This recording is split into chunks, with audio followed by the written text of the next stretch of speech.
Hello, this is Bentvnewsroundup, a compilation of major stories in the weekend.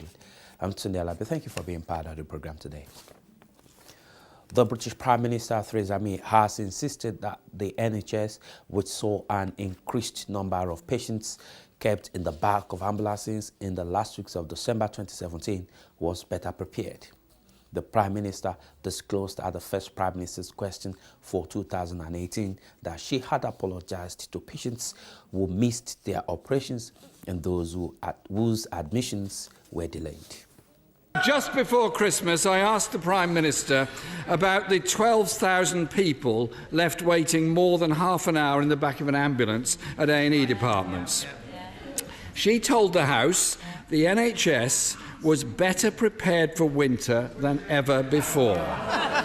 So what words of comfort does the Prime Minister have to the 17,000 patients waiting in the back of ambulances in the last week of December?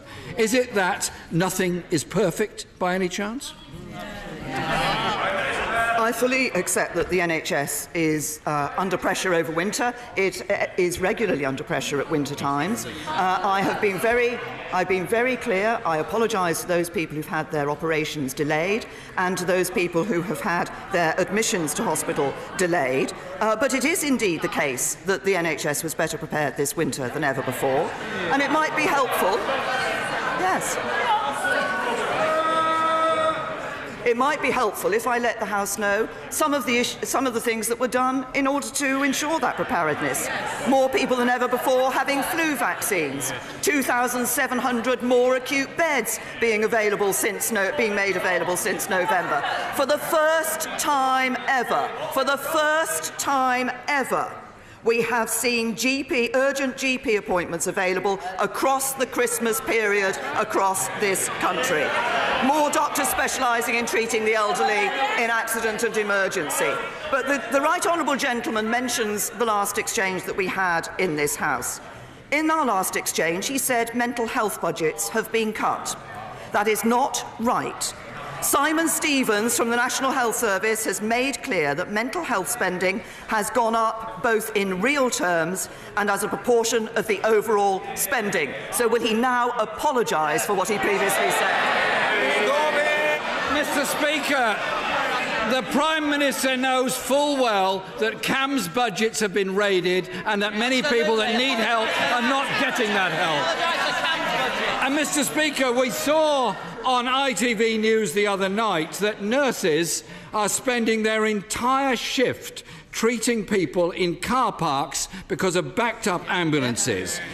We know the Prime Minister recognises there's a crisis in our NHS because she wanted to sack the Health Secretary last week but was too weak to do it. And if the NHS is so well-resourced and so well-prepared, why was a decision taken last week to cancel the operations of 55,000 patients during the month of January? I say to the Right Honourable Gentleman.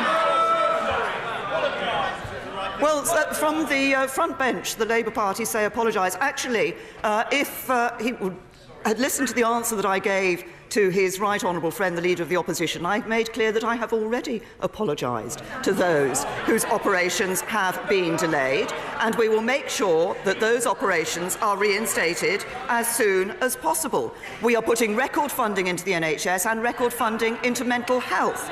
But he keeps on about the preparations for the National Health Service. I was very pleased last week to be able to go and say in person a thank you to staff at Frimley Health Trust from both Frimley Park and Wexham Park hospitals for the work that they have been doing to deliver for patients across this period of particular pressure across the winter. Our NHS staff, and that's not just doctors and nurses, it's support staff like radiographers, it's administrative staff, it's porters, it's everybody working in our National Health Service, do a fantastic job day in and day out, and they particularly do that when we see these winter pressures. But in terms of being prepared, this is what NHS providers said only last week. Preparations for winter in the NHS have been more extensive and meticulous than ever before. Jeremy Corbyn. Mr. Speaker, we all thank all NHS staff for what they do, but the reality is that the 55,000 operations cancelled means that those 55,000 people join the already 4 million waiting for operations within the NHS. Perhaps the Prime Minister could listen to the experience of Vicky. Her 82-year-old mother spent 13 hours on a trolley in a corridor. That was on top of the 3 hours between her first calling 999 and arriving at hospital. Vicky says, and I quote, "A volunteer first responder from Warwickshire Heart Service, whose day job is in the army, kept Mum safe until paramedics arrived." Her mother then suffered a heart attack just a week before. This is not an isolated case. Does the Prime Minister really believe the NHS is better prepared than ever for the crisis it's now going through? First of all, can I say to the right honourable gentleman that nobody wants to hear people having to experience what Vicky and her mother had experienced. And of course, we need to ensure that we learn from these incidents, and that's exactly what we do in the National Health Service. And I'm very happy to ensure that that particular case is looked at, if he would like to provide me with the details of that particular case. But week in and week out in the run-up to Christmas, and now today, what the right honourable gentleman is doing is giving an impression of a National Health Service that is failing everybody that goes to use the NHS. The reality in our NHS is that we are seeing 2.9 million more people now going to accident and emergency. We're seeing over 2 million more operations taking place each year. Our National Health Service is something that we should be proud of, and that's why it's a first-class National Health Service, a first-class National Health Service that has been identified as the #1 health system in the world. That means it's a better health system than Australia, the Netherlands, New Zealand, Canada, Switzerland, Sweden, France, Germany and the United States of America. Mr. Speaker, we're all on this side of the House very proud of the principle of the National Health Service, healthcare as a human right. But the reality is that in the past year, 565,000 people have spent time on trolleys when they should be treated. The number of elderly people being rushed into A&E from care homes has risen by 62% since the Tories took power. Care Quality Commission figures suggest that nearly a quarter of homes need improvement. Not only is this robbing older people of their dignity, but it's putting pressure on A&Es and on ambulance services. Britain has joined other Western countries that are banning the manufacturing of tiny plastic microbeads that are used in products such as cosmetics, toothpaste, and shower gel, as they pose substantial danger to marine animals. Microbeads can be found in a host of beauty and personal care products. Trillions of them make their way into our oceans, where they can get eaten by marine life. We know that any plastic in the marine environment is not good when we know that marine animals consume these. They can be ingested directly into the fish, and while we're still looking for extra evidence on the impact on human health, the point is that they don't need to be there, and that's why we've taken steps to have this ban.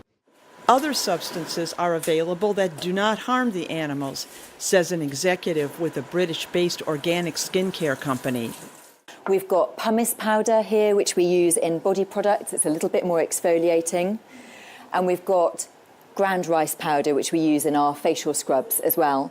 And the benefits of these is because we've never used plastic, they're all biodegradable. So they break down in the oceans, they don't get into the food chain, and we don't end up eating them. Stores in Britain have until July to remove all microbead products from their shelves. The ban is part of ongoing efforts around the world to cut down on the enormous amount of plastics polluting oceans and waterways. Britain is also planning to join the Trans-Pacific Partnership (TPP) as part of efforts to benefit from global trading opportunities after Brexit. TPP is a free trade agreement being negotiated by 11 countries bordering the Pacific and the South.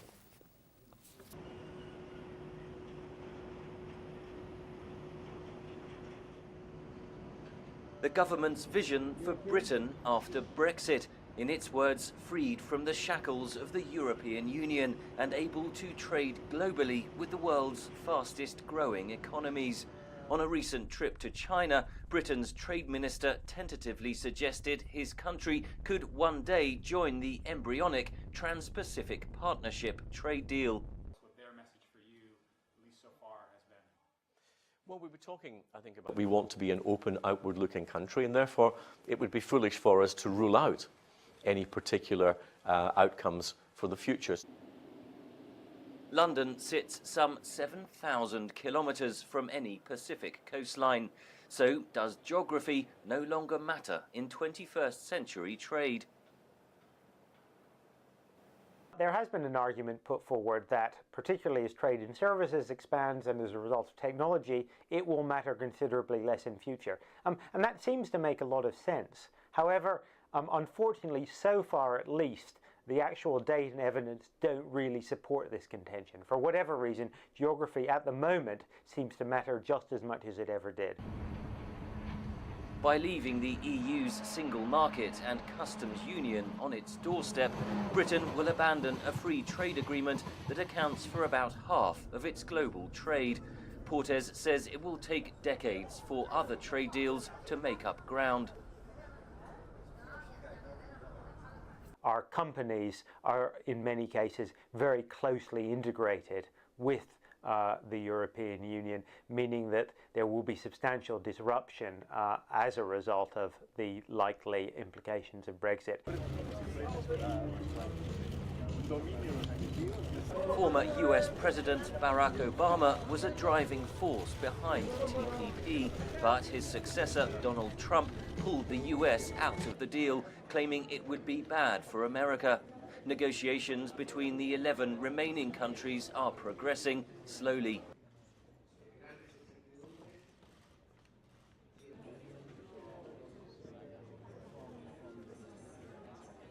The TPP already, as a consequence of the US withdrawal, has its own internal problems, and they're going to have to work out how to get that back on track. Australia, one of the parties to the negotiations, welcomes Britain's interest. British Prime Minister Theresa May is expected to visit Asia later this year in an attempt to boost ties ahead of Brexit. Democracy gives everyone the rights of expression, a passage to a world of freedom, a world that is free, that is fair, equitable, and that is just. But indeed, how just, fair, and equitable is democracy to the people? How economically free are the people in a world of globalization? Join the discussion, have your say here, live on Ben Television on News Punch.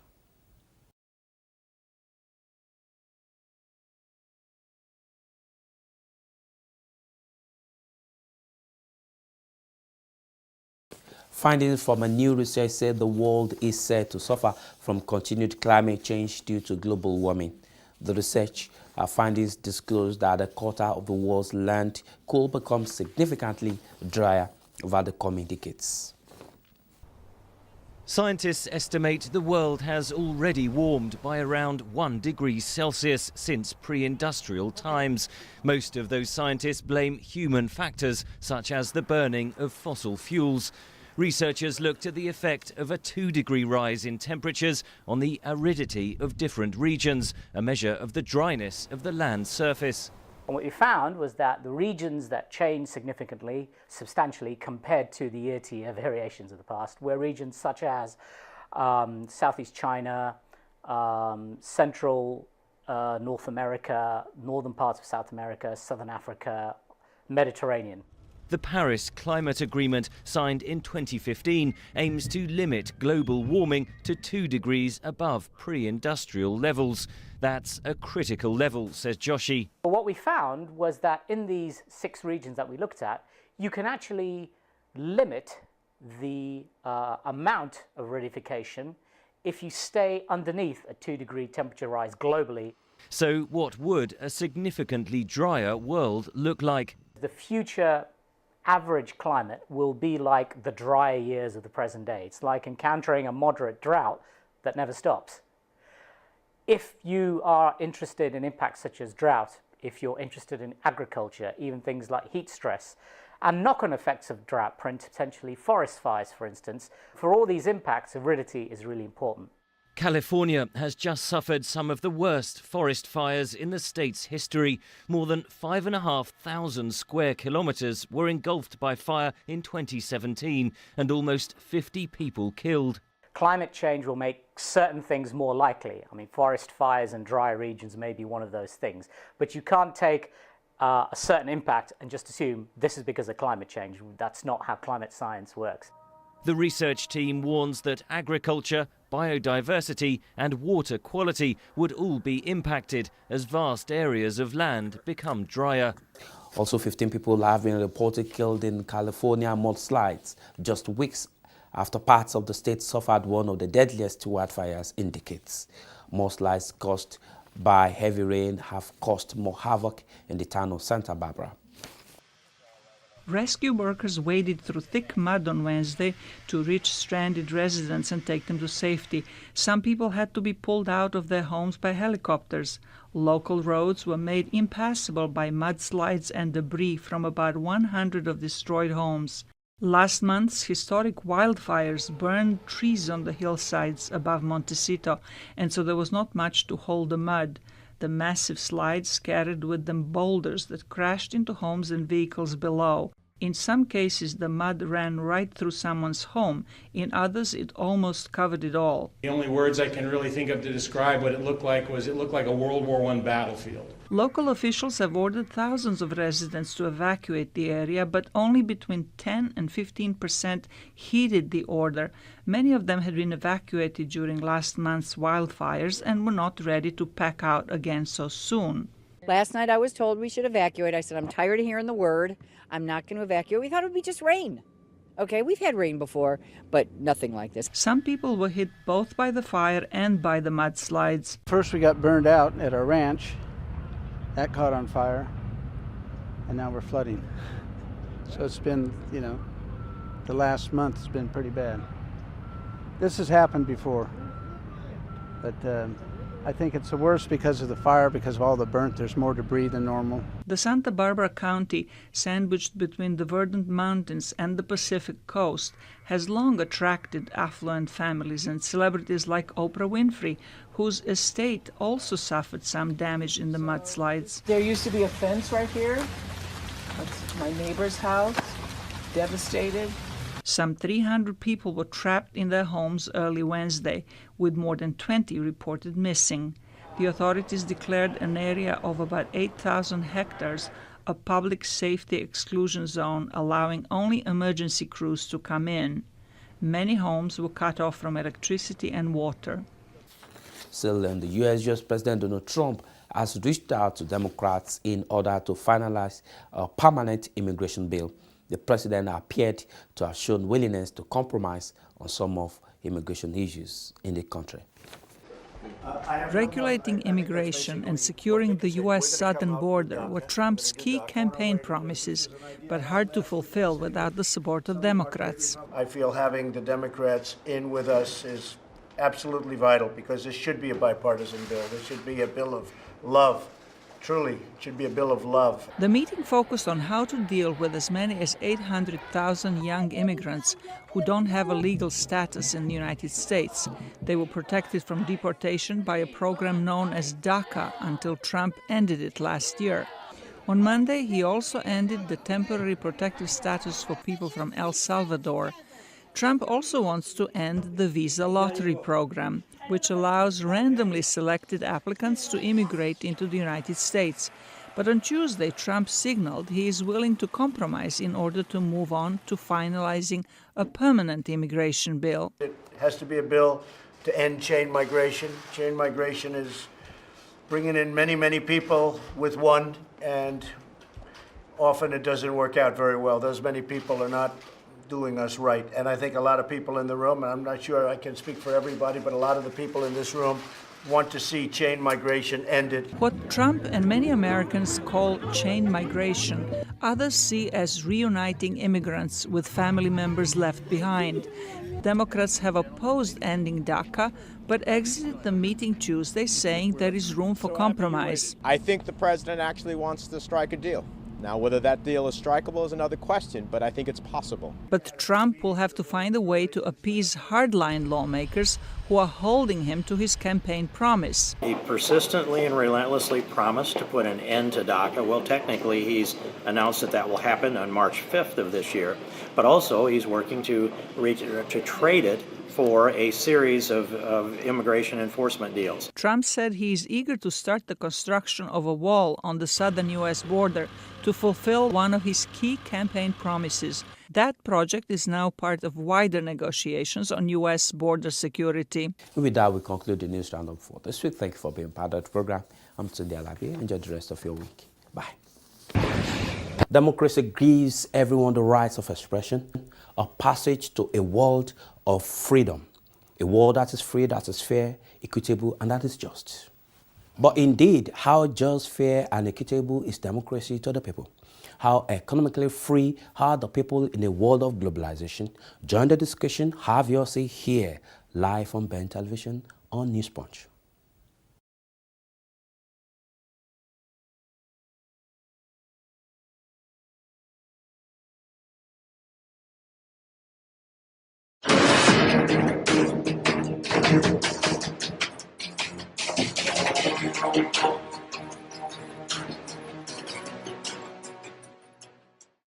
Regardless resident status abroad, living outside the shores of one's homeland can really be challenging and sometimes very difficult.